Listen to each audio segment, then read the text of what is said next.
Welcome, other film nerds, to another Monday night where we pray at the Church of the Shadow Cast Generation Movie. My name is J.W. Colwell, joined as always by my good friend, and don't call him Shirley, Rich Drees. Rich, good evening, everybody. How are you doing this weekend, Rich? What's going on? I'm doing pretty good.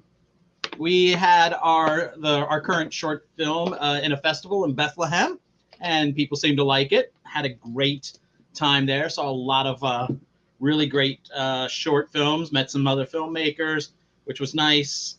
Always Were you all good dressed to up? Were you all dressed up like with Natasha and stuff? Were you all like we tend to dress a little bit, yes. Super dressy like that? Yeah. I mean, it's not tuxedos, but no, but you look good. The both you're ready to go. Thank you. So how did the short film do? Was it like a competitive festival, or was it just? It was a competitive festival, and there was some really good stuff there. And the winners were all very much well deserved. I think I said something. This is the festival that I won best screenplay last year for another short. Yeah. And when we broke for dinner, Natasha, her husband Darren, and I went to this great Irish pub, the Red Stag, in downtown Bethlehem. Unpaid promo plug for them. It was really good. And I said, you know what, guys, I have no illusions about, oh, we should win again or anything like that. And frankly, there's a lot of good films here that I would want to win. I was, oh my gosh, there was one, Frankenstein's Wife, which was hilarious. And that's one to kind of keep an eye out for if you do go to film festivals or short festivals and stuff like that. That was really good. There was a few others. But yeah, had a great time. And that was pretty much the highlight of the weekend, was doing that. And I also ran into a friend of mine from college who I hadn't seen in many a year. Well, randomly walked into this gift shop, and it turns out he owns the place. So that makes perfect sense. I also ran into old friends and saw movies on Sunday. I ran into our good friend Jeff Fowler. We didn't run into each other, it was planned, but we went to see a movie, and then I went to see a second movie. But the first movie we saw is this, and you can catch it Wednesday because Fathom Events is doing it this Wednesday as well. It's the 70th anniversary of Rear Window, and these Phantom events are incredible because Leonard Maltin comes out. Leonard Maltin is getting up there in age. We're like, I saw him at the beginning of this Phantom events thing, and I'm like, he looks considerably older than the last time I bought a guides on a movie on TV. But he really gave some really interesting things about the movie, about how the set was built in, on a Warner Brothers backlot or some backlot where they basically, inside a giant set, they built an entire working apartment building. And none of the actors were like Hitchcock was sitting to the side and basically in an earpiece talking to the actors, telling them what to do or how to move or whatever as they're delivering their lines or whatever they're doing. And it's a fun. If you've never seen it, it's a phenomenal movie to see on the big screen because you get to see this on the big screen. Jimmy Stewart's great, but in this movie, Grace Kelly is beautiful. I haven't seen this movie on a big screen. I've only seen it at home, and the sheer volume of beauty that impacts Grace Kelly projecting on a giant screen, wearing Edith Head costumes like this, where you're just mesmerized. And also, this is great Hollywood filmmaking, period. Yeah, it's VistaVision, it's Technicolor, it's all these things, and it's a great movie. It's genius level filmmaking from Hitchcock. And then Grace Kelly, man, I was sitting there with Jeff Fowler, and we're talking we're muttering to ourselves like, what the fuck is Jimmy Stewart thinking? in this movie. Because he basically, like, he's trying to push Grace Kelly away. He doesn't want to get married, doesn't want her to marry him, doesn't want all these things. And, like, it's like, remember that episode of Hollywood Squares with Gilbert Gottfried? You fool! You fool! You fool! And he lied 3 times in a row. 3 different people, three different guesses on an answer, and he lied. You fool! And he kept on repeating it. That's how I felt watching Jimmy Stewart, like, try to push Grace Kelly off. Just her outfits are stunning. I want to call attention to somebody else in this cast, though. Go ahead. Thelma Ritter. Fantastic. Thelma Ritter is the wisecracking nurse. She was nominated for an Academy Award like 6 times. She steals every scene she's in. Every scene she's in. In every scene of every movie she's in. She's amazing. And it bums me out that she's never gotten the real big love that she deserves. I mean, I know we talked about her just a little bit because when we did our Miracle on 34th Street episode, because that's where she makes her film debut. But here, though, she's see fantastic. Her in her full power. As an actress, she's as just like actress. Well, she's also like she strings the plot along, but she also like she basically invites the viewers to kind of bust on Jimmy Stewart. Like, why are you watching all your fucking neighbors out the window? Like, why are you doing it? Stop watching Miss Torso. Stop watching Miss Lonely Heart. And like, and then eventually gets sucked in like Grace Kelly does, that they're both part of like Jimmy Stewart's like manic. I think he killed his wife. But it's one of those movies that just has to be seen on a big screen with the audience buzzing and everybody talking and like laughing, and because it's got a really cracking script. Like every like line is kind of like leads to the next thing, and it pieced together so perfectly. It's one of the best thrillers ever made. Hence the reason why it caused like, think about like frightening, Disturbia. You know, it is the basis for all of these other movies where people look out their window and see something they shouldn't, right? And it's just, I fell in love with it all over again, and now because I am want to sometimes get into movie habits after I see something. Like I saw the Paul Newman documentary last summer, got into a Paul Newman and Joanne Woodward kick.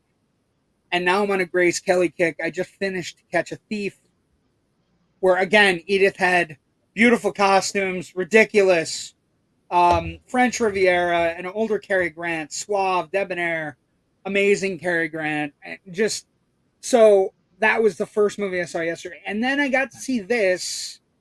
While you're on your Grace Kelly kick, I'm sure I know you've seen it before, but I'm sure you're probably lining High Society up for another watch. I'm lining High Society up. I'm lining Dial In for Murder again. I know I've seen it, but I don't. I'm gonna go back because I just want to see all the Hitchcock movies that he made with her. Because I saw Dial In at the Film Forum years ago in New York City. The fetishist in me understands Hitchcock filming blondes is one of the most like it's such a rabbit hole that you can go into as a film fan and be like, because I don't particularly I don't particularly look at blondes, but when Hitchcock films them, you can't help but notice them. I also saw this yesterday, and this is not by Alfred Hitchcock, but this is Blink Twice, which is a thriller that kind of stumbled at the box office this weekend. But it is written and directed by Zoe Kravitz. And it's essentially, like I said it to you earlier, it is the Me Too Get Out. It is Get Out, but it's Me Too, and it is the first film I've ever been to, Rich, that has a trigger warning at the beginning of the movie. Like after the first, like this is a blank film, and then trigger warning. If this movie's going to have this, and if you've ever been abused or need to reach out, these are who you call. And I was like, and the whole audience as it was happening, and it was a decent sized crowd, gasped. Like we knew it was going to be a thriller, but if you're ballsy enough to put a trigger warning at the beginning of your thriller, I find that interesting. it's I know interesting on probably the so many old levels. parts will sit there and go, oh, blah, blah, blah, snowflake, blah, blah, blah. But, I mean, But no, it's in I don't. Indian cinema, some of the action films I've seen, they stay up at top. There may be, sometimes they will have a, I don't want to call it a trigger warning, but something similar to that though. They'll put right up front, no animals were actually harmed in the making of this movie, where that stuff gets buried at the end of the end credits roll in a Hollywood for our film. movies. Yeah. Well, no, And also like when somebody's smoking down in like down here in the corner of the picture will be like an anti-smoking message or like a don't smoke.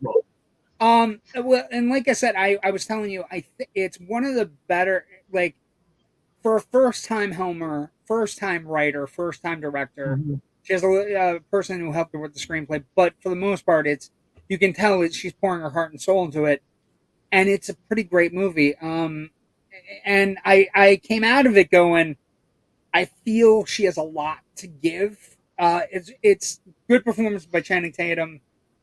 Plays like a skeevy kind of, I want to say Bitcoin bro is the best way to describe it. And and he has all his friends around. Stunning supporting cast: Simon Rex, Haley Joel Osment, Christian Slater, Gina Davis is in the movie that I did not know about. And Aaliyah Shawkat. Haley Joel Osment is always showing up every now and then in something, and it's always really interesting. And I'm always very excited when he pops up. When he, I'm like, oh, cool. Well, it's like he's a very cute man. Like, I don't mean it like I don't think he's I wouldn't say handsome, but he's cute. He always looks cute on screen, right? And for whatever reason, like, when he's showing up in these movies where he's in this one, he's playing a fired sitcom star who has to watch his weight. Simon Rex plays a chef that's making all these great foods. And it's one of those movies where, as the pieces start to fall together, thrillers fall apart if nothing works. Like, if the thrillers fall apart if when you get to where you're going, none of the clues work. But I want to say all the clues work. Yeah. Naomi Aki is also in it. She plays the lead, Frida, who's basically obsessed with the Channing Tatum character. And it's just all these people that you've seen before. Adria Jonah, Kyle MacLachlan's in it. You know what I mean? Like, I was just writing about Kyle MacLachlan for that super secret project coming up. That you can't talk about. If you talk about me, you have to kill me. After we get back in September, I'll talk about it then, because we'll be like but it's like one of those movies where you come out of it. It's like it reminded me of coming out of Get Out, where you think you've seen something, the beginnings of something like a great career. Do you know what I mean? Mm-hmm. You know how you come out of something and you go, holy shit, she directed it and she wrote it. She has real interesting camera and interest. Like, the movie opens on the shot of a frog. And it's just like, it's a weird, funny. They go to an island retreat, of course, that's owned by Channing Tatum's character, and days turn into weeks, turn into months. Like, you don't know by the end of the movie. You don't know how long they've been there. It's fun. Terrifying. It's a terrifying movie and I can only say, the stuff that women are going through is way more difficult than I remember dating in college. So it is whatever. But it was really good. I think she's somebody to watch, and I wouldn't be shocked. The screenplay is so tight. It's Get Out type. You know what I mean? Like, it's, except for a few funky choices here or there, it's Get Out type. So I wouldn't be surprised if she gets some sort of love award season, because we're right around award season. Let's say hi to who's here. Joe Ridgely. Good evening, gentlemen. Good evening, Joe. Hey, Joe. Hello, brother. Sean Smithson early tonight. Thank you for joining us. Congrats, Rich. Always. Thank you very much. Ken McKernan. Good evening, friends. Good evening, Ken. I hope everything's going well in the north. Let's see. Just having a chance for people to watch it is winning enough. Mm. For your Yeah. Rich. Yeah. And then everybody laughed in the right spots. I'm happy. I actually watched this movie about a month ago for the first time. It was great. I assume we're talking about this movie, which we're going to be getting to in a moment. Our movie for this evening. I think Sean's talking about Top Secret. And Joe said, did either of us see The Crow? No. Ooh. I want to, and I will get to. I promise I will get to it in a theater. But Kelly's birthday. I'm not making that promise. Kelly's birthday. Kelly's birthday was Thursday. Thursday is my movie going day. I string 2 or 3 movies together on Thursday, play catch up, do whatever I can. Could not get there. I was going to see Rear Window on Sunday, so then I saw Blink twice. There was no showtime for The Crow, Jeff. At a theater with 18 screens, there was no 3 o'clock showtime for The Crow. It was cut down. It was already down on Saturday to 4 shows. So I would have gone to see The Crow, but I'm happy I got to go see Blink twice, if that makes any sense. Sean Smithson says the Hitchcock movie. Oh, Rear Window. I'm, What was that? Tell Kelly I said belated happy birthday, by the way. Oh yeah, no worries. It was up. Yeah, we went to dinner, got cake, got cupcakes, sang, did all those things. So it threw my usual Thursday movie going off. The Crow was on the list for Thursday, but once it kind of lined up with Kelly's birthday, and then I just couldn't get to see it this weekend because by the time Sunday rose, Joe, because as everybody knows, The Crow is dying on just dying. Blink twice faltered. It ended up in 4th place at 3,067 theaters. Lionsgate having one of the worst summers in recent history because they have, Blink twice. I actually think the Blink twice could build going into the fall. But they also have, unfortunately, Borderlands, so they're not having a great time. But a couple things happened this weekend, box office wise. As Rich and I, underneath all the executive floor windows to keep people from jumping. I would. Yeah, Lionsgate should put out some mattresses out there. But Deadpool and Wolverine achieved something that doesn't normally happen. Movie in its 5th week of release, jumping back up to 1st. Alien Romulus kind of held steady, dropped about 61%, which is about right for a horror franchise. It's at 72 million already, which is pretty good. More than people would have imagined. It Ends With Us came in 3rd place with 11 million, already over 120 million dollars for Miss Blake Lively. Blink twice opened at 7.3. The Forge, which I guess is a religious movie released by Sony, is at 6.6. Twisters, 6th place, 6.1, bringing its total to a steady $248 million. That's just domestic, or is that worldwide? That's just domestic. Oh, that's great then. That's really good for these guys. That's fantastic for Twisters. Coraline, by the way, Joe, a movie that's been technically a weekend release, 812 for Coraline, grossed $5 million and outgrossed The Crow at $4.6 million. And The Crow is on 1,300 more screens than Coraline. A pitiful showing at the box office. I know Joe put up that he had got to see it and that he liked it. I'm sorry. I'm sorry I didn't get to see it. I'm also sorry you did get to see it, although I know you liked it. And I think it's very much going to be the Blade talking point of trying to ice skate up a hill.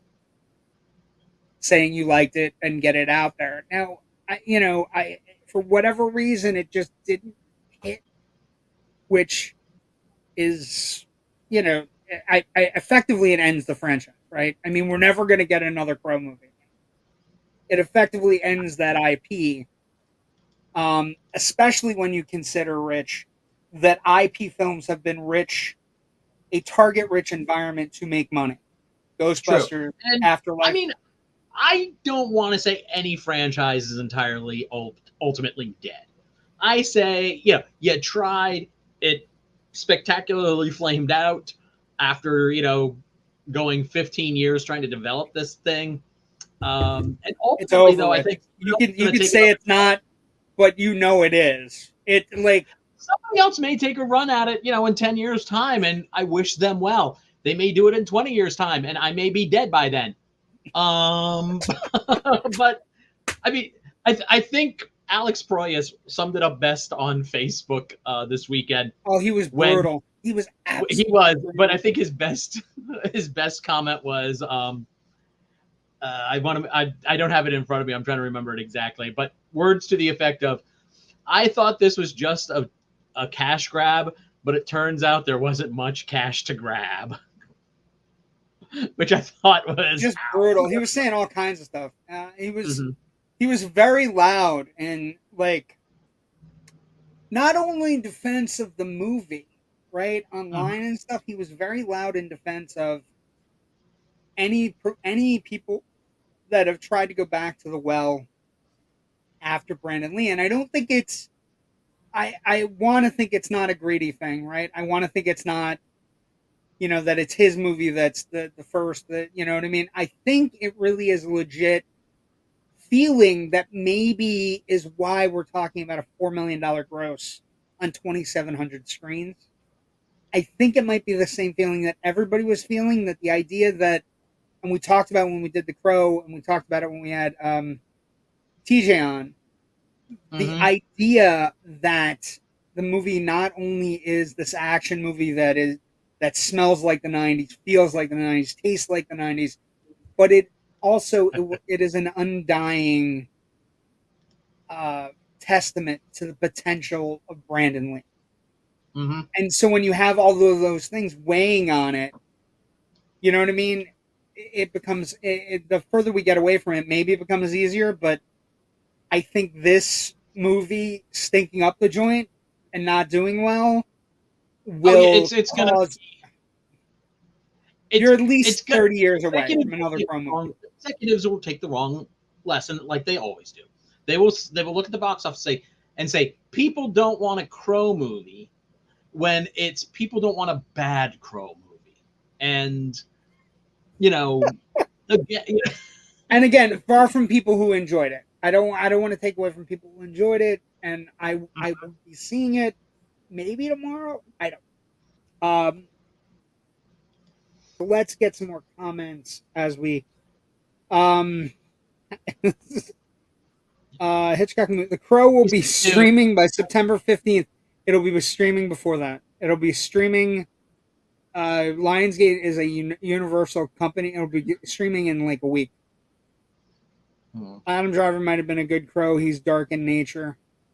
Yeah, I mean, that would have been interesting casting. I also think Adam Driver would have stayed away from it. Like, I think Adam Driver would have looked at it and went, I got one incredibly sketchy movie on my resume this year. Let's talk about that for a second before we start tonight. Okay. The Megalopolis, the controversy, like everything that's going wrong can go wrong with this movie. Is it doomed, Rich? Do you think it's doomed? Like, do you think it's doomed? I think it has some. I mean, it's Coppola, so you kind of want to go, oh no, it's doomed, just like, all the bad luck that he had doing Apocalypse Now and Godfather 3. Yeah, that kind of thing. Yeah, he's had some bad luck. I think it gets amplified around him in our minds, not like actual bad luck energy or anything else kooky you want to say. And I don't think it's actually fair. I mean, we've seen where studios have gone with fake quotes before. Sony did it a few years back and got caught.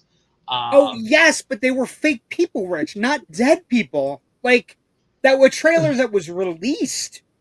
Like not like it's one thing if you go, hey, we're gonna release a trailer from Megalopolis and it's gonna be out there.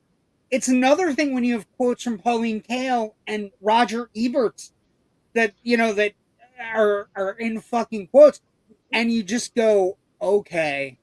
So now we have like and some of those quotes were direct kissing story. To what they actually said. Right, we have the weird kissing story. We now have this weird story with the well, we've always had news about the cost, and then it's a crazy project, and it's all over the place, and it's people who have seen it said it's going to be bonkers. People, you either love it or hate it. Also, the weird kissing thing that happened with one of the doubles. Now, I will say this in defense of the idea of taking negative reviews of films that have since become regarded as classics. And it kind of feels like they want to get out ahead of maybe some, bad contemporary reviews that they feel might be coming on and saying, let the people decide for themselves. But remember when Lost Highway came out? Yeah. The David Lynch film? On the poster was a scathing quote from Roger Ebert's exceedingly negative review of that movie. And they were just like, you know what? Roger Ebert really hates this movie, so you should come see it and see if he's right or wrong. And I kind of admired the balls of that back then. And that's so David Lynch. He's in his own fucking world anyway. Like he's he's an auteur, I would say, on the level of Coppola. I think not Coppola is the sad auteur. Lynch is the quirky auteur. High rarefied level. I know, I hear you. I'm beginning to think, and the way I'm thinking it's starting to play out is, I just think the execution on all of this was wrong, though. Yeah, they fired the consultant. They already fired the consultant. Good. Well, yes, that's the least you can do. Like the least you can do is fire the guy where critic quotes were generated by AI in your trailer. And here's the other thing. It's really funny. Rich, if I said to you, Rich, what studio's releasing Megalopolis? I would say, damned if I know. But I think it might be Lionsgate. It is Lionsgate. So we now have Borderlands, Lionsgate, Megalopolis, and it's a perfect lead-in because it's comedic, and it's perfectly tied to the movie we're going to discuss. It's in no way tied, but it's a perfect lead-in to a movie that's absurd and crazy and wonderful, and I will admit, took a while for me to get going. Rewatching it the first time in 40 years. We'll get to it. We'll get to the details once we get to critics and stuff. But I do have a complicated relationship and feel about this movie. Top Secret's the movie from the makers of the original Airplane. No, not the Wright brothers, which is a great poster. Also, just a cow wearing boots. Which makes sense when you see it. It makes total sense when you see it, and I don't hate it. I was thinking about it today. I don't hate it, but I don't like all the sight gags I remember. And again, we'll talk about it. I'm sorry. Let's start with production. Rich Drees. Well, you start. Okay. Well, yeah. Well, first of all, at the time of 1980 or so, Zucker, Abrams Zucker, David Zucker, Jim Abrams, and Jerry Zucker had already made Airplane, and it was a monster hit. This was their second film. They originally wrote and produced Kentucky Fried Movie. Studio, people who were giving them the money wanted John Landis to direct that, though, because they hadn't directed anything.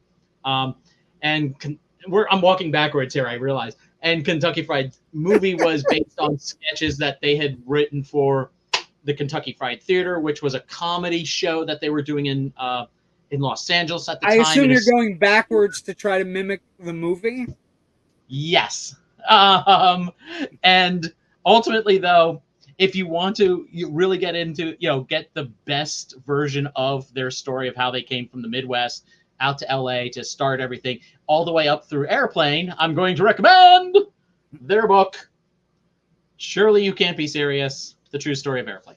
I read this on the flight on my vacation. Daring to read a book about craziness. And if you love comedy, or if you love comedy movies, this is a great book. It's, the three of them basically as an oral history talking about it, intercut with interviews with the other actors from the who were in the film, famous people who just liked the film, like Michael Eisner, head of Disney, Quentin Tarantino, people like that. I don't know if a lot of people that don't like Airplane.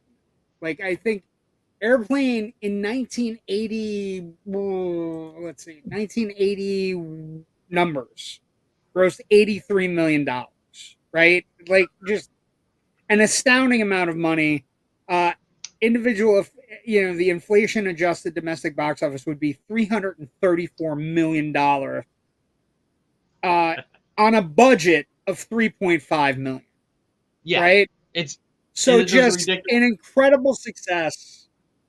Mm-hmm. These guys then went off and did Police Squad, 6 episodes for ABC. It wasn't working out. Canceled, right. They had a couple of more episodes written, but they hadn't gotten shot before ABC pulled the plug and burned off the remaining episodes. I've read one of the scripts that never got shot. It's not bad. But those 6 episodes of Police Squad are perfect comedy. Absolutely perfect. They're comedy. Genius. They're really well done. It's a great show. It's one of those shows. It's one of those shows that they could try to bring it back and bring them back and just kind of have them looking over it. But I don't know that it would work. But yeah, I wrote for that show. Robert Wool, a great stand-up comic who played the reporter Knox in the 1989 Batman. Wrote for the show. He wrote one of my 2 favorite episodes from that show. Also Arliss, for anybody who doesn't know Robert Wool that well, or if you really want to date yourself, Newbaum from the Hollywood Knights is also. Right. Oh, nice call. I fucking love that movie. That movie I can't get enough of. But here, but what's interesting is, Pat Proft was one of the writers on Police Squad.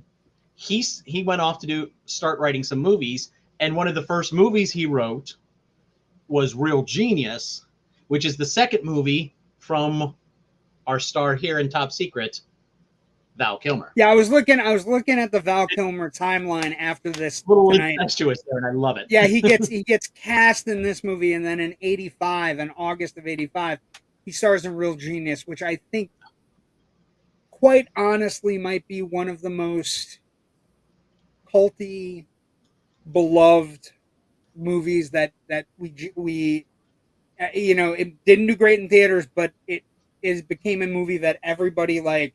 Is he Real Genius?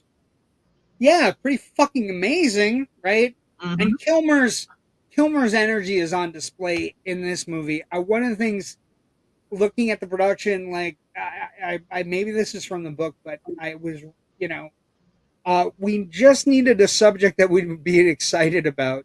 Starting out, we didn't have a whole genre like the airplane disaster movies. We were just fans of black and white World War II movies that made during the war. Somehow we didn't think that was enough, though. We just didn't want to do a period piece. We wanted to make it contemporary. That was the whole concept of Top Secret, that it was not necessarily grounded in reality, but it would have this kind of heightened sense of craziness, even in which genres we were picking. A split hybrid between Elvis movies and World War II movies, which is essentially the perfect way to describe it. It is an Elvis movie fused with Casablanca at times. Mm-hmm. The movies that apes are all over the place.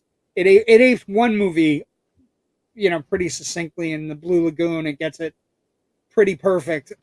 Exactly how to make fun of Blue Lagoon with Brooke Shields and Christopher Atkins. But one of the things that comes across in the production was Kilmer came to the audition dressed as Elvis, which when you start thinking about it isn't super crazy because it's somebody that Kilmer during his career goes back and forth. Like, think about True Romance. He's playing Elvis in True Romance. Here he's playing like an Elvis / Beach Boy kind of version of Elvis, Nick Rivers. And I think showing up the audition, dressed like Elvis, I have to assume that they were, he was cast, he was cast almost immediately after he showed up. But both of the actors in this movie, him and the girl, Lucy Getteridge, they were both stage actors, and Kilmer was in, and this is if you've seen the Val Kilmer documentary, right? The show he was in with all of the young actors at the time, Slab Boys on Broadway, Sean Penn, Kevin Bacon, and Val Kilmer, right? Where Kilmer stole one of the roles from Bacon, and all, like, it's all part of the Val Kilmer documentary. But that's what they saw him in, and then he showed up at the audition dressed like Elvis, and it was like, we're sold. She came from the Royal Shakespeare Company, which is, it might be, they say sometimes serious actors are the best to play comedy, and in a way, especially for this kind of comedy, because it's so po-faced. You have to be, the comedy lies in playing ridiculously bad lines straight. That's the key to the Airplane, why that works. I also think some of the casting is really like Peter Cushing, Omar Sharif, for fuck's sake. Like, you sit back and you go, oh my God. And so, one of the things you don't get in this movie is there aren't a lot of cameos of famous actors, and one of the reasons they said that was because, hey, we didn't do it because we had already done it with Airplane, and it was too, like, we felt it was too much, right? Although getting well-known actors Omar Sharif and Peter Cushing, as the Swedish bookstore proprietor and also star of probably the most perfect scene in the movie.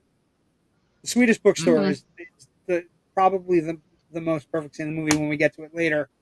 Yes. But the casting is key because everybody's got to be taking it seriously. There's no cameos to play off of. There's nobody coming to help, right? So it's all on Val Kilmer. And when I say it's all on Val Kilmer, when you look at production notes, when you look at the cast, the credits, and everything, Rich, Val Kilmer sang every fucking song in this movie, and it's really him.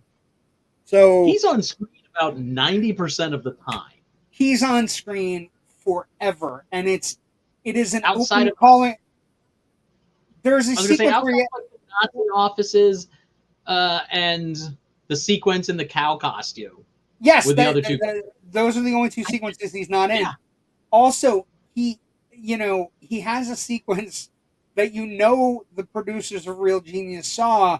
There's a dream sequence when he's being beaten, where he's being tortured, and he's dreaming of missing a chemistry test. And you're just like, you're watching it, and he's getting beaten, and you're like, oh, he's dreaming of like being at school, and he's like, talks to the guy, he's like, oh, and he looks like he's gonna look in Real Genius, Rich. He looks, it's the same fucking outfit, and I'm like thinking to myself, this movie led to Real Genius, so it has an importance in history of some sort because it led to one of my favorite movies of all time. And so you're watching it, and then he starts singing and doing all the dance sequences and everything, and it's skeet surfing, which is not a fun song. I'm sorry. It's ridiculous. It's terrible. It's a fun idea. It's a ridiculous idea. Yes, we're going to be shooting skeet with rifles while surfing. While we're surfing. And it's visually funny for about a second and a half. Yeah. But the whole opening title sequence with this song goes on for like 4 minutes. I was impressed that he sang all the songs that are all within genre. So, like, and he does a Are You Lonesome Tonight that's got mixed words in it. How silly can you get? Straighten Out the Rug. Straighten Out the Rug is hilarious. Straighten Out the Rug is funny, and it's also a really good dance sequence. I was watching the choreography, and first of all, some of the stuff he does while he's moving, he's doing his hip swivels and stuff while standing on a throw rug, basically, and it doesn't move. And then he does move the rug to show you that it wasn't like taped down or anything. Yes. It was like, I was like, holy crap, that's hard to do. Yeah, he's rolling up rugs, he's scrunching up rugs, he's doing all kinds of things. Also, there's a moment, it has amazing I just want to point out one moment from the choreography where it's kind of like in a malt shop or whatever. Yeah. And so you have like diner booths, and there's dancers up on the table, and like the guys will, like, they're doing like almost like a Lindy, full Lindy circle. And basically like their partners go back, stand on the, no, not the fake throwing around, but basically they turn and they lead their partner back, and the women are stepping back onto the divider between the booths, and then they come back forward. It's really difficult choreography. Amazing. You need to know exactly where your feet are for that. Now it's like, oh shit. And I actually watched that like 2 or 3 times. I was like really impressed with it. I was like, oh. Yeah, well, and like that's the thing. Part of the allure of this movie is how well it's shot and looks like a German, a World War II spy movie, or the sequences that look like Beach Boys sequences look like a Beach Boy movie, or a beach bingo, beach blanket bingo, movie, or an Elvis movie, because he walks around like he owns the fucking joint the way Elvis did in all of Elvis's movies, because he was always a version of Elvis. So it's really interesting. They're mimicking the genres. The script is it's a little bit dense, and more dense than Airplane in a sense, because they're aping very specific movies as opposed to a disaster movie, right? Which could be anything, right? Airplane was always just a remake of 0 Hour. And so it had all that bones already built in, where they didn't have to think about writing the story. They could just, strip it down, throw jokes onto it, and they're good to go. Here they're trying to reverse engineer their story into the genres that they want to do, and sometimes I don't think it sits well next. Some of this stuff sits well next to each other. It's hit or miss. But I was thinking about transitions between scenes feel weird at times. It's like suddenly somebody just shows up and goes, "Okay, we got to go here now," and boom, off they go. Got to go to the potato farm, and then it's like, what I found, the production wise though, it is solid. It looks, they're one of the very few filmmakers, right? When you look at their oeuvre, they don't spend a lot of money on things, right? They like the budget here is about $8 million, which is about $5 million more than Airplane, but it's not. It looks great. You know what I mean? 8.5 budget is what I had. Like one of the movies that parodies is The Conspirators, which is the street scene with the novelty vendor and Omar Sharif, which goes a little bit too long. But like I said, everything about the production, there's no stories where they were like, the only thing they were upset about was the only thing that really came out was they were having trouble with the script, right? So that's one of the stories behind it, is they were having trouble with the script. And this is one of the few Zaz movies where somebody else is credited with helping out. So you look Hmm. down and um, Martin Burke, right? One of the stories goes that he basically was brought in to help with the script and fix it and move things around where they wanted. And it was already, they had already had ideas for scenes, what they wanted to do. They just basically, you like you said, reverse engineered it. The fourth writer coming in, he came in to try to figure out the plot, and Jerry Zucker always credits him with the idea that if he hadn't come in, um, and sat down and worked it out with us, we don't know that the movie would have ever, right? He's said it, a couple times where he's been quoted as saying, "If it weren't for Martin, we'd still be sitting in a room writing the screenplay." And, but it is one of the few movies when you look at their filmography where somebody had to come in and help them, right? Where somebody Hmm. had to come in Yeah. and sit I down mean, and go, "Yeah, I'm on the sorry." on the Naked Gun movies, like Pat Proft came in, but he was coming in from having also worked on He had already worked Police on the series, yeah. Yeah. So he kind of knew the formula and knew the Frank Drebin character and knew how to Punch up help the them. jokes. He was just I don't. yeah, he Yeah, was just a guy this who is a different. was funny When I first, too. bring it up during production, this is a different thing because they were having trouble stringing. Mhm. They had ideas for scenes and stringing things along, but they didn't have a way to necessarily make the things fit. And I don't know that they do. Mhm. Right? Well, You're I've always saying considered Pat Proft to be part of the Zucker Abrams Zucker yes. cluster anyway, as opposed to this guy who just came in for this one time they worked with him and that was it. Yeah. But Which a nice guy. feels weird. It does feel weird, but the casting works, right? They cast some really cool older generation. Cushing, again, part of the one, like that sequence is the most, I would say, from a production standpoint, it's the coolest idea matched with a really well done um final product, right? Because that sequence in the Swedish bookshop is a one joke sequence that only happens after you get to the end of the joke, and then you Hmm. realize the entire sequence is a joke, and then Yes. you go back and you rewatch it.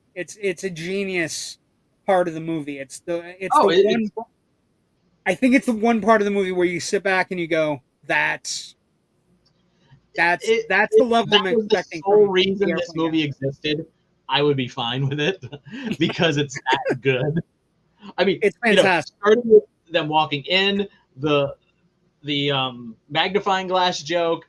Yeah, there's so many layers to this thing, and then once you realize what this the sequence really is and how it's being made, then you're just like, oh my god. And I would, Yeah, I'd love to watch like a camera from a different angle as they were filming that. yeah, I can't believe that I they think that didn't would have be somebody really cool to see. I can't believe I they don't didn't think. have somebody behind the scenes doing that. Mhm. But again, it was before behind the scenes were really A thing. a profitable thing, right? Um, Yeah. but what I would say is it's the most intrinsically comedic sequence of the movie, and it is the part, the prison sequence in that part is where I started perking up. I was watching early, and I'm like, it's slow. Like, and then you read in production that they did a bunch of screenings on college campuses, and it went from 2 hours. The movie was almost 2 hours long Good to a God. tight hour and a half, right? And you're just like, I was sitting there watching it today, going, this is going much slower than I expected. And all I could remember from the trailers and everything when I had watched it when I was a kid were the giant telephone, Peter Cushing's giant eye. You know what I mean? The fucking cow. Yeah. And I think so, but production wise, it's an amazing testament to them as really good people. Box office rich. This was a wow, how the mighty have fallen kind of thing, but Yeah. also This. this is brutal, but also rich looking at it, right? It's brutal, but it's brutal for a reason. Mm. The reason is 1984 was packed. Oh yeah.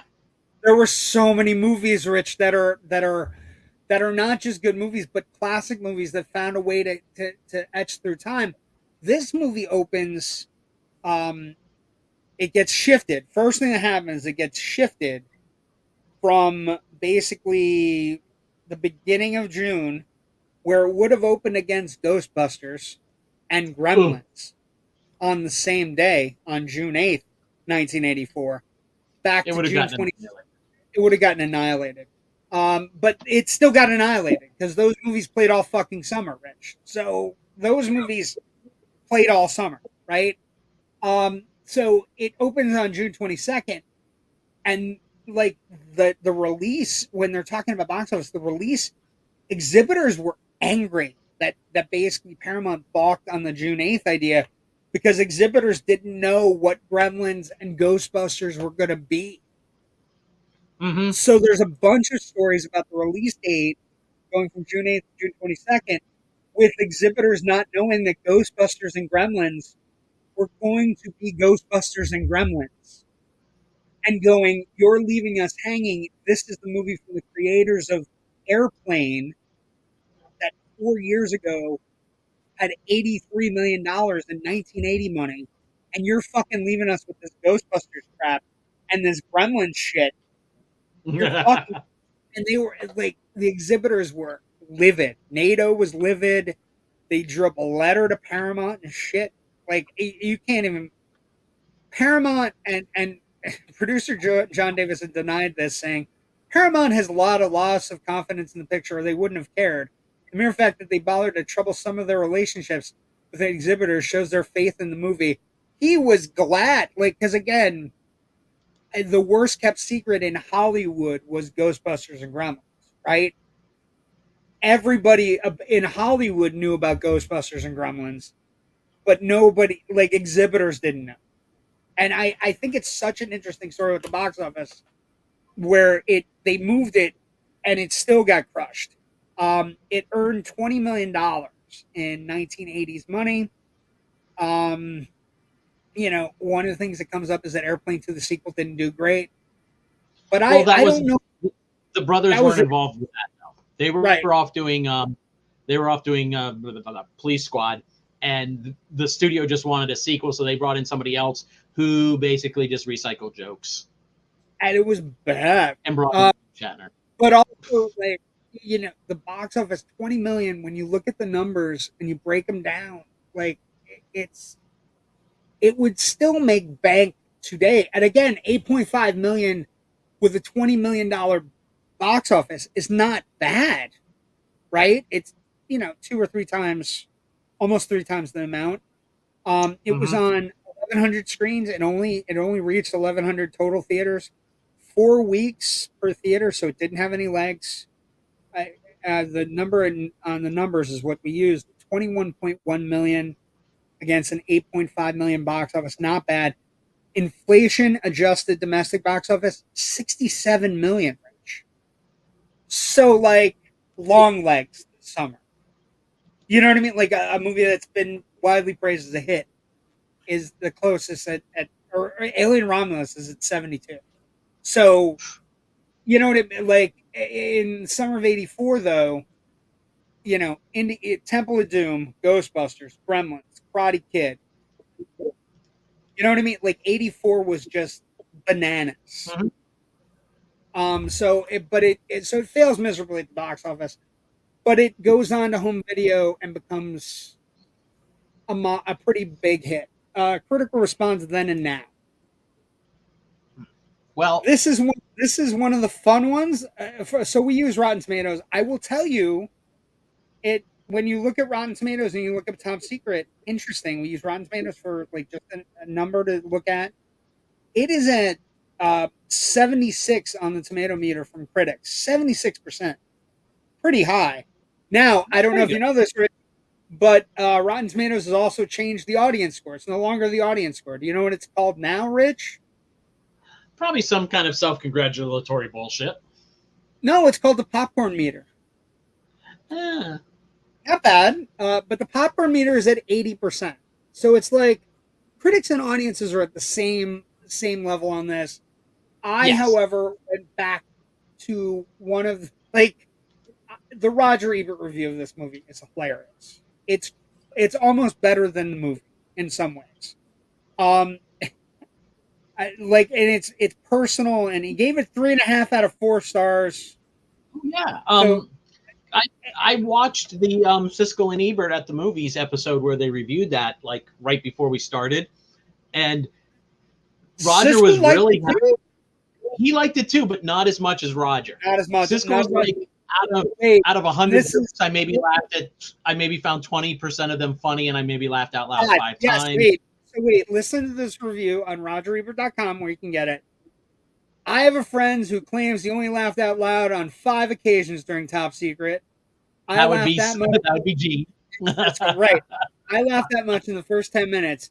It all depends on your sense of humor. My friend claims that I have a corn pone sense of humor because of my origins deep in central Illinois. I admit that is true. As a Gemini, however, I contain multitudes, and I also have a highly sophisticated, sharply intellectual sense of humor. Get me in the right mood, and I'll laugh all over the map. That's why I like Top Secret. The movie will cheerfully go for a laugh wherever even one is even remotely likely to be found. It has political jokes and boob jokes, dog poop jokes, and ballet jokes. Like, it's a great review with just the first off, that he nails Gene Siskel to a wall with it. But he says my friend. And I kind of warms my heart a little bit.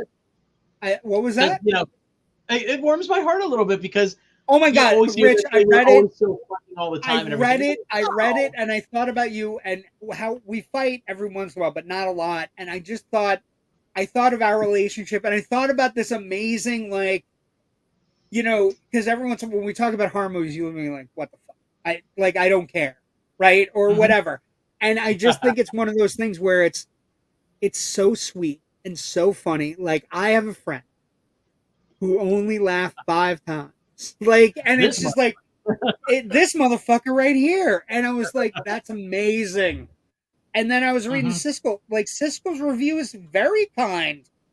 Like, Siskel's review is amazing. I'm going to try after we're done here to find to pull up that review again from YouTube and stick it on to the Loud Nerdy and the Indie Escape pages. That's perfect. That's absolutely perfect. Yeah, so people can see what you're in a nutshell. The Siskel review is, and again, I would imagine it might have had even stuff, but Siskel wrote not even half as funny as Airplane, but still a lot more clever than most movie comedies made today.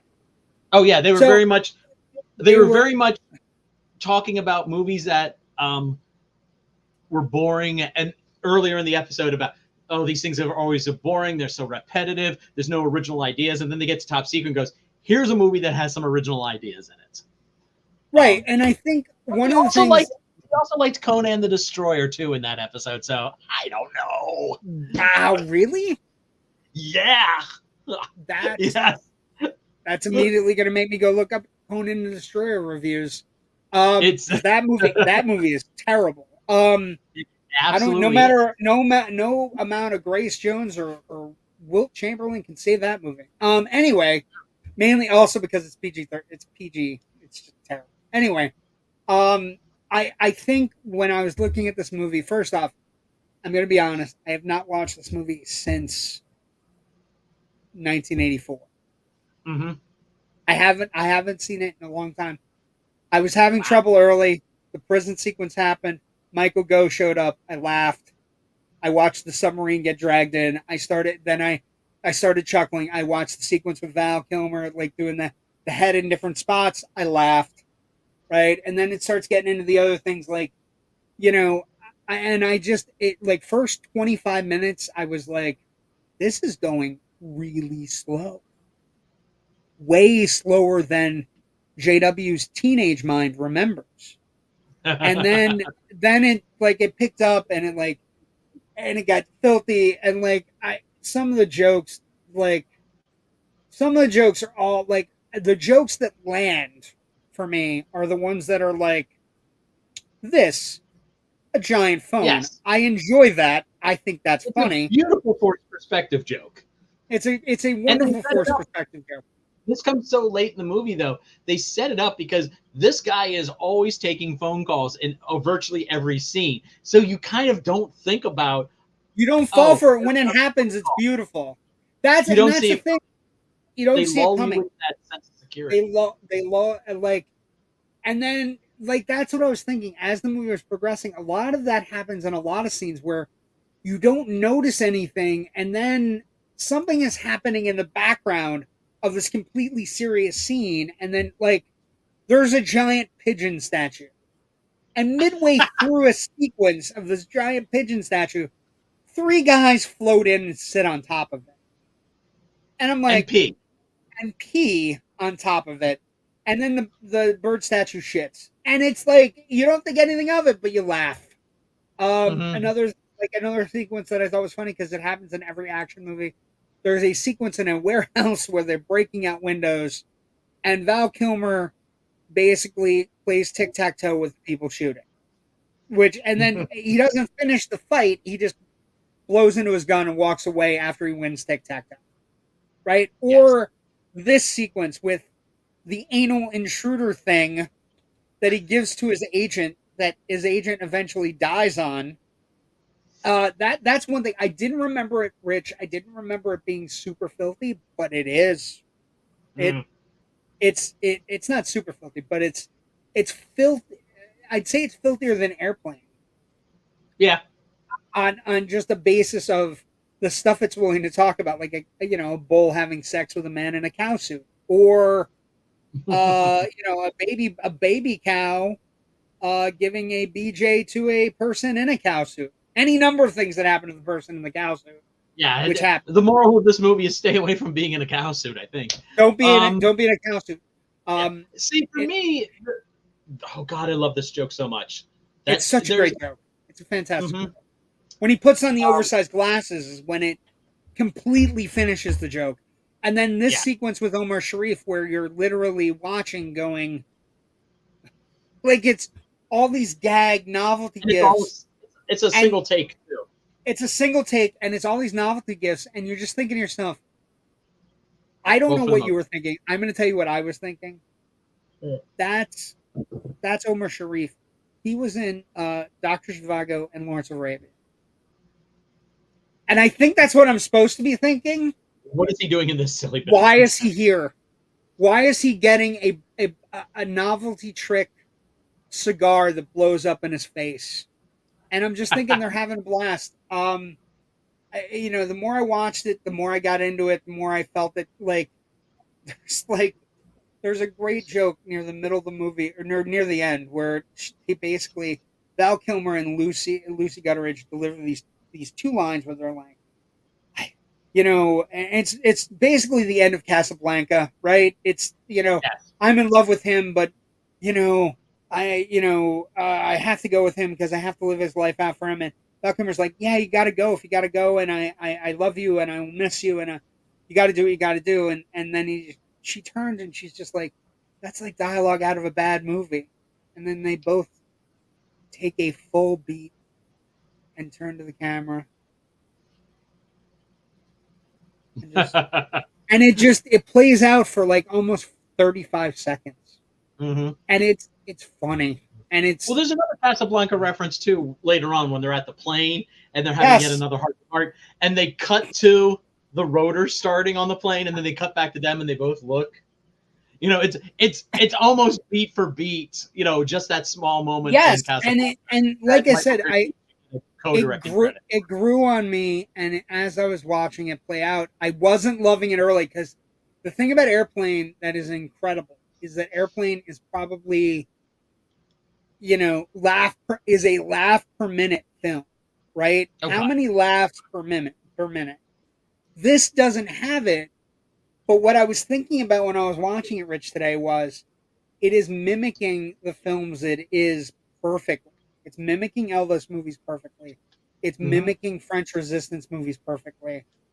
And in a way, it reminded me a little bit of what I was thinking about WandaVision. WandaVision necessarily became this bigger thing, but it was the real genius in watching WandaVision was that it practically made episodic television a serious show and made Mhm. comedic shows out of it, made sitcoms that were literally pitch perfect. And that's what this Mhm. movie reminded me of today.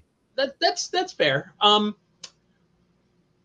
mean, like some of this stuff that works really well sits like, and I said this before, sits next to stuff that maybe doesn't work quite so well. The film overall is It's uneasy for muddy. me, uneven for me. Um, I'd give it a. I feel like Gene Siskel here, where I'd give it a qualified thumbs up. Um, but and I guess this is kind of a great way to segue into Legacy. The fact that yes, this movie does mimic other things and reference other things, but it has jokes in them. Yeah, Years from this, it gets it.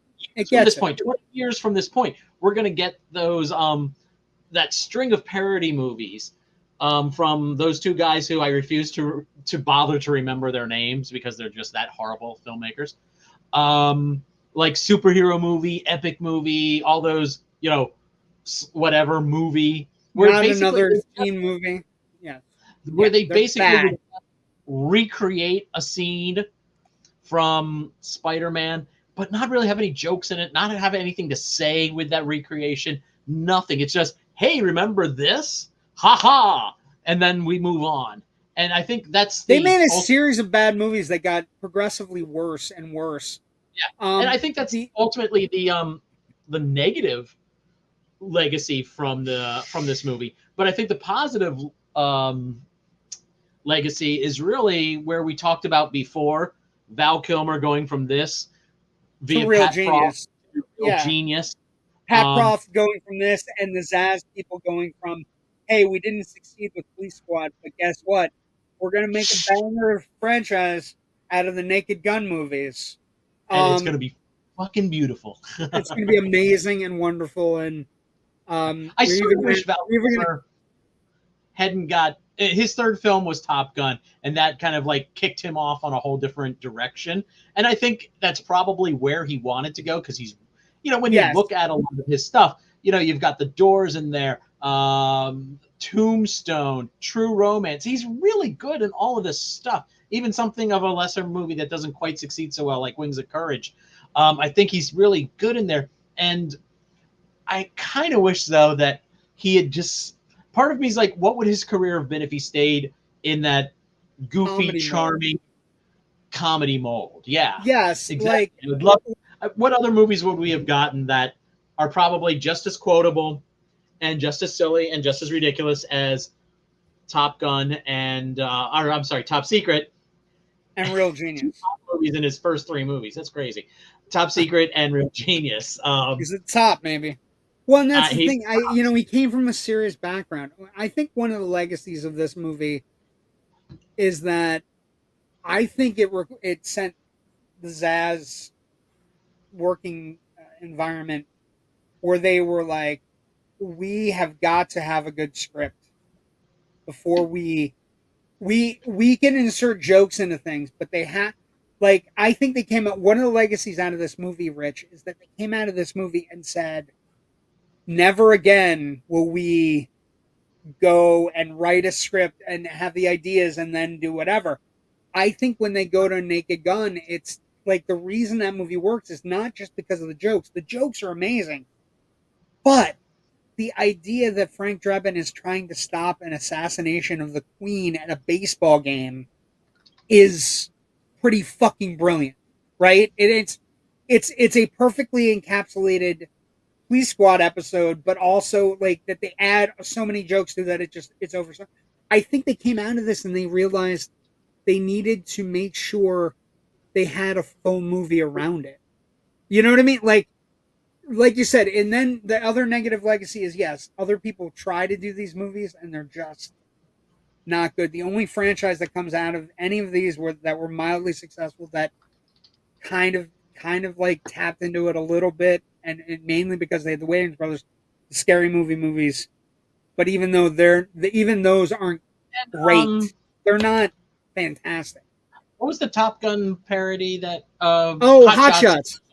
do? Yeah, Hot Shots is another legacy movie. I think there's no franchise viability because it's not. It's a one-off. It's like It's like a a comic book franchise writer. in terms of style and the people Yes, involved. they're the franchise. They're the legacy, Yes. right? Their stuff. And I think this kind of forced them to make, like, I look at the Naked Gun movie versus this, right? And I think they had so many great ideas that are background shots or people in the background or people whatever. And I think this movie forced them into, like, get Pat in here. We'll make sure we have a good fucking script. We can put as many jokes in the background as we want, but we need to have a storyline that people are gonna want to be part of, like a little bit like Airplane, right? And so what you get, the Naked Gun, you get a movie that's a fully realized episode of Police Squad. It's a Mm-hmm. beginning, a middle, and an end, right? And this movie, it is janky at parts. It's like stuck together on a wall. Like you can just see them kind of piecing it out. Like we're gonna have a sequence where they're doing the map. Okay, on the ground, yes. They draw on the ground, and then there's a big set, and the little train going through, and it's like that's funny. And Mm-hmm. the pigeon sequence is funny. Like there are, and again, the genius sequence is, and I can't believe nobody's ever done it again, where they've done a backwards. The sequence in the Swedish bookstore, after hearing, it's so good. The idea that, and it came to them from the idea that people basically said, when you listen to a tape recorder backwards, it sounds Swedish. And so all they, it's one of the great sequences. I think every comedy person should write it just so you can learn how to do a sketch. Because it is essentially a sketch. It's a two spies walk into a bookstore sketch that you might see in an improv comedy show. And it's just done all the way backwards. And they don't give the joke away until the fucking dog walks backwards. And it's like, oh my God, this whole sequence has been backward. They give it away other places. Until they go up the fire pole. Or, even the books. Yeah. Tossing the book in the show. I mean, that's where you start to really see what the scene. But I think the legacy is they learned their mistakes of going in without a fully realized script. This is one of their only movies where it was bare bones. Like, we know we want to make fun of this movie and this type of movie and this type of movie, and we have the power to do it. But they didn't have a fully pieced together. It's like a I don't want to say Frankenstein script, but there are pieces where it's like you're just like sitting there going, I don't know what we're trying to do here. Like and it's okay. These kind of films are tough. I mean, not that I'm putting myself on their level, a writerly level, but for years I've wanted to do a short film in the Zaz style here. Very po-faced, lots of silliness, and I always knew though that I need a good story to hang the gags on. And I haven't been able to really crack what a good short film story is that you can then kind of, mold into the comedy. That's interesting. That's interesting that's what you want to do. The comedy that I'm always trying to write, and I don't sit down with it enough, but I have a few. I always want to do like a Marx Brothers movie. I think it would be a blast to do. You know what I mean? Marx Brothers. Yeah, that's another project, that's a feature-length project I have. I have the idea for it. It's just finding the time to write it. Also just, it also takes into account that you think you can do it, right? Like I don't mean that about like you or I, but they were geniuses. We watch their movies and go, everything about them is funny, right? And I think the same with the Zaz movies, right? There's very easy to rewatch. And I think the legacy is them, right? They get to make other movies, they make other franchises. Their name goes on a franchise, you're guaranteed a certain amount of this. And I think it's really great. But that is a great place to stop. Wool has been on the network. Excellent. That would be incredible. Love his contact. Yeah, like we would like to talk to him as well. So we are off next week. Everybody enjoy your Labor Day. Rich and I will enjoy ours. We are off next week, but we did come up with a very solid lineup for September. We are locked down, Rich, from September, October, November, December. No going back. There's no going back. We've already made our plans. We only have one or two holes in the schedule, but I am free and at liberty to announce that you do not have to be here next week. But next week, what you can do so that you can join us on September 9th is you can go to a theater and you can see this movie. Yes, you can go see Shaun of the Dead. Shaun of the Dead's coming back to theaters. We are going to do Shaun of the Dead on September 9th, celebrating it. One of the greatest zombie movies ever made. One of the, Nick Frost and Simon Pegg, and just balls out, amazing, wonderful. Can't wait. But that means you can go see it next week in theaters as it comes back for its anniversary, and then you can join us on the 9th to watch it. Now, I'm also at liberty to say that on the 16th, we will be doing this movie right in line with the new Hellboy movie that's coming out. I feel bad now because we did The Crow, and The Crow bombed, and I feel we're going to do Hellboy, and I feel Hellboy the Crooked Man is going to bomb, and maybe we are we the touch of death for these remakes? Is that what you're saying? No, the remakes being bad is the touch of death for these remakes. We're going back to the original Hellboy, though. We're going back to Guillermo del Toro. We're going back to Ron Perlman, the exquisite Selma Blair, Chef's Kiss, one of the great sci-fi horror movies. Guillermo del Toro knocks it out of the park. That is on the 16th. On the 23rd, we go to one of Rich's and mine's favorite movie, and all I can say, for kids, we're doing the Hudsucker Proxy, one of the great Coen Brothers movies of all time. Which we mentioned last week slightly. We did mention slightly. Tim Robbins, Jennifer Jason Leigh, Paul Newman, greatness. Just a great, wonderful Jennifer Jason Leigh doing full-on 1930s dialogue like she's in His Girl Friday. Dan Archer or somebody. It's beautiful. And then we go, as we're getting into October, last week of September 30th, we go real way back, 74, Dark Star, a John Carpenter movie that doesn't get talked about a lot, but we're going to talk about it. We're going to celebrate it. First 2001: Space Odyssey, then Beside Adventure. Now, Dark Star.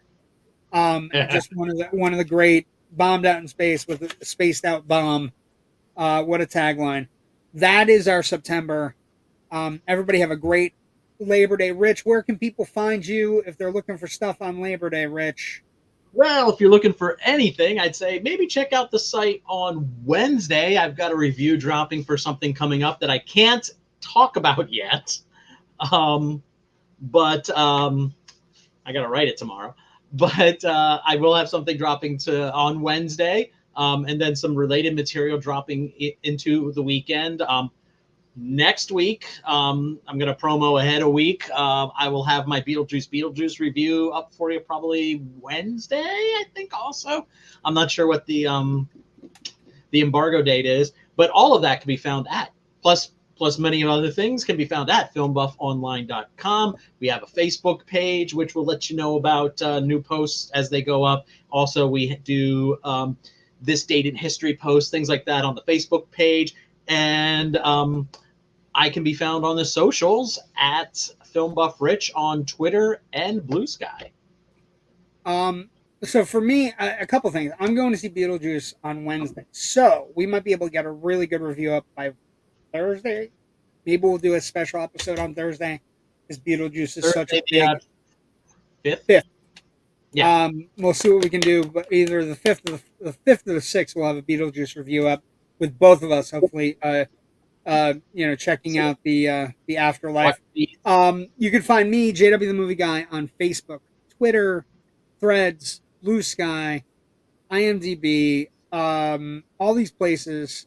You can check out our show if you're looking at the bottom of the screen on Instagram and Facebook and YouTube, or we can find all our stuff There is sauerkraut in my lederhosen. You're pointing to it, and I was like, oh, then I realized you're pointing to the bottom.